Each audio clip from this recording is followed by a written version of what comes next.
G'day guys, this is Alex from Aussie English with Alex. In today's video, we're going to talk about how to learn vocabularies. We all know how important it is to learn vocabularies. But when you really think about it, vocabulary can play a significant role in communication.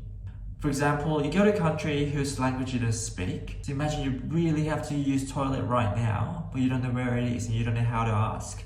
So you go up to this person and you say, toilet, toilet where? Toilet where? That's probably more than enough for the other person to know that you are urgently looking for a toilet, right? So just like this, vocabulary is basic but very important in language learning. So today I wanted to talk about the best way to learn vocabularies. First of all, increase your input. It can be anything. You can read newspapers, you can read books, fictions, novels, doesn't matter, or listen to podcasts, YouTube videos, anything really is okay. And the reason behind it is that if you increase your input, you are more likely to encounter a lot of different vocabularies that you didn't know before. And the more often you encounter them, the more likely that you will be able to memorize the vocabulary. So I'll give you one example of how to do it. So you download a podcast and you listen to it and there's a word that you don't know. So you look it up on dictionary and you find out the definition of the word. So once you know, maybe you can write it down. And what you can do after that is to create your own dictionary. So you write it down, write the definition, one example, or you can also create your own example using that definition. And you keep the list. So as you go, your list will grow bigger. But please don't stress yourself by thinking that you have to go back and review all the lists all the time or every day. What you need to do is to keep the word lists with you. Every time you encounter new words or the words that you want to memorize or learn, you write it down and move on. And then next time you encounter another word or any similar words that you think you might have in your word list, then go back to your dictionary, have a look, and most likely you will find that word in your dictionary. So go back and have a look. So that's when you review the word and learn the definition once again. So if you repeat this process over and over again, you will automatically learn the vocabularies. But that doesn't necessarily mean that you can use them correctly, but you know what that means, right? So the next crucial step is also to increase your output.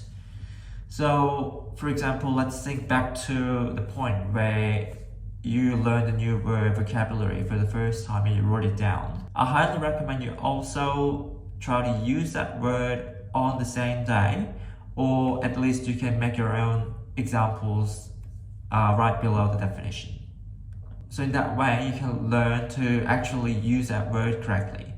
But at this point, you may not be 100% sure if your sentence or example that you created is correct. So what you can do here now is you can utilize ChatGPT. I know it's very controversial in many different ways from a lot of people when it comes to language learning, but I am confident that it can definitely help language learning process if you are alone and if you need some advice or guidance. ChatGPT can be definitely very helpful. So you type your examples on ChatGPT and feed the prompt along the lines of, oh, I'm learning English right now. I'm trying to learn this new word. This is the sentence that I practiced with. Can you please have a look and check if the sentence is grammatically correct and if I use the vocabulary in the right way, in the right context. So then the ChatGPT will give you all the feedback and you will learn that way. And apart from the dictionary method, another good way to learn vocabularies is to look at etymology. Etymology means origin. So if you know how the word was created in the first place, it'll immensely help you understand the word, not to mention memorize it. So say for example, detach. So if you look more closely into detach, it's formed by D plus tach. So D means off and tach means touch. So something is off touch, and so that means it falls off. So it's not touching anymore, right? So that's the definition of detach.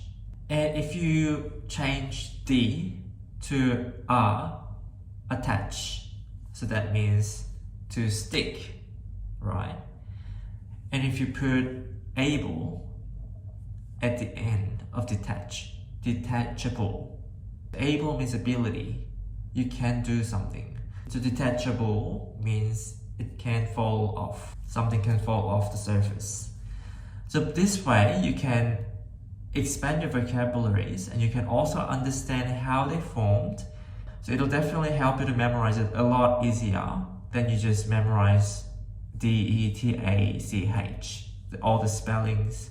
And another tip I can give you when it comes to learning vocabularies is to memorize the sound first and the spelling comes next. I know a lot of students try to learn new vocabularies by learning the spellings. So you write down the spellings endlessly until you memorize it. But more often than not, a lot of students actually forget to learn the correct pronunciation. So the problem of learning the spelling first is there's a great chance that you might mispronounce the word.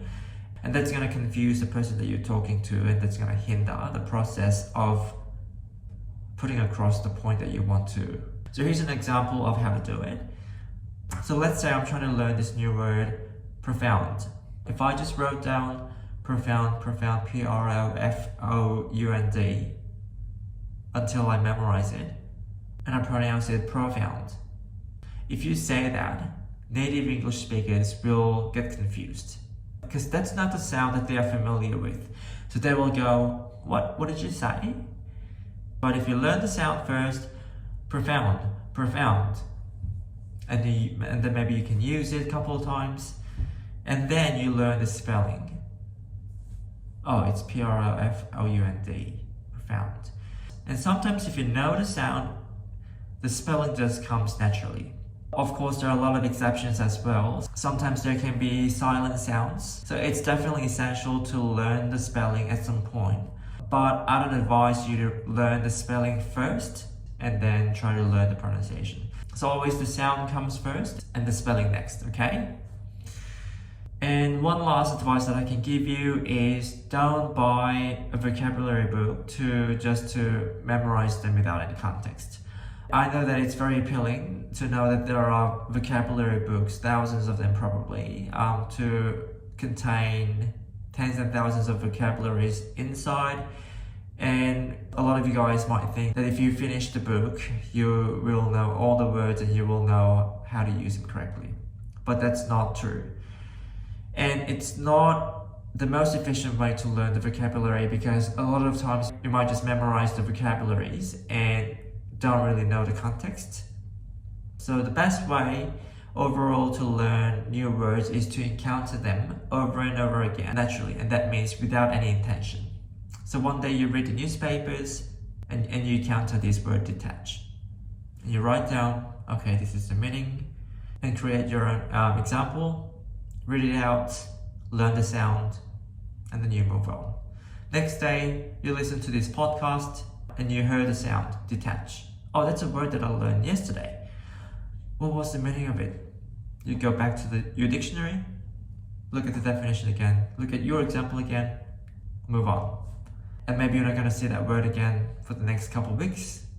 And one day you're watching these YouTube videos and then you heard the familiar sound, detach. And then you go, oh, that's a word that I learned a couple of weeks ago. Oh, but I can't remember the definition.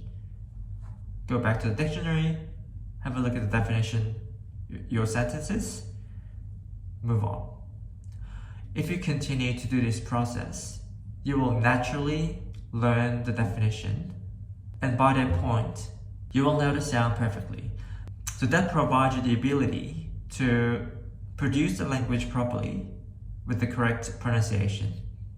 So you learn the meaning first by the definition in the dictionary, but also a lot of in different contexts. And you go back to the dictionary and you link the definition with the contexts. So that's how we naturally learn the new words as native speakers, right? As long as you're not pressed for time, I highly recommend that method.